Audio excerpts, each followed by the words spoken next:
Welcome to Kenton's videos. Enjoy the video.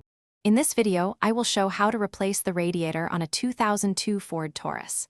Begin by letting the engine cool completely and disconnecting the battery negative terminal. Drain coolant into a suitable container and dispose of it properly. Loosen hose clamps and remove upper and lower radiator hoses. Unbolt the radiator mounts carefully and lift the radiator straight up to avoid damaging the condenser or fans. Start by draining the coolant at the radiator petcock and collecting it for proper disposal. Remove any shrouds or fan assemblies that obstruct access and detach the upper and lower hoses. If your Taurus has an automatic transmission, carefully disconnect the cooler lines and plug them to prevent fluid loss.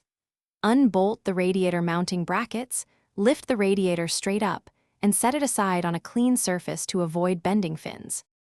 Quick recommendation: if you are finding this helpful, please subscribe and like to support more guides, and check the description for the link and other deals.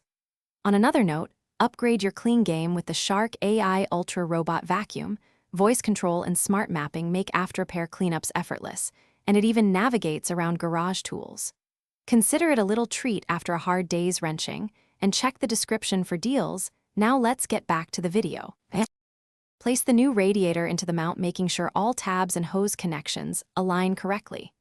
Reinstall mounting brackets and reconnect the transmission cooler lines, upper and lower hoses, and any fan or shroud assemblies. Reconnect the battery negative terminal and refill the cooling system with a 50/50 coolant mix while monitoring for leaks. Start the engine, let it reach operating temperature, and top off coolant after cycling to remove trapped air. Thanks for watching. Consider subscribing if we helped you.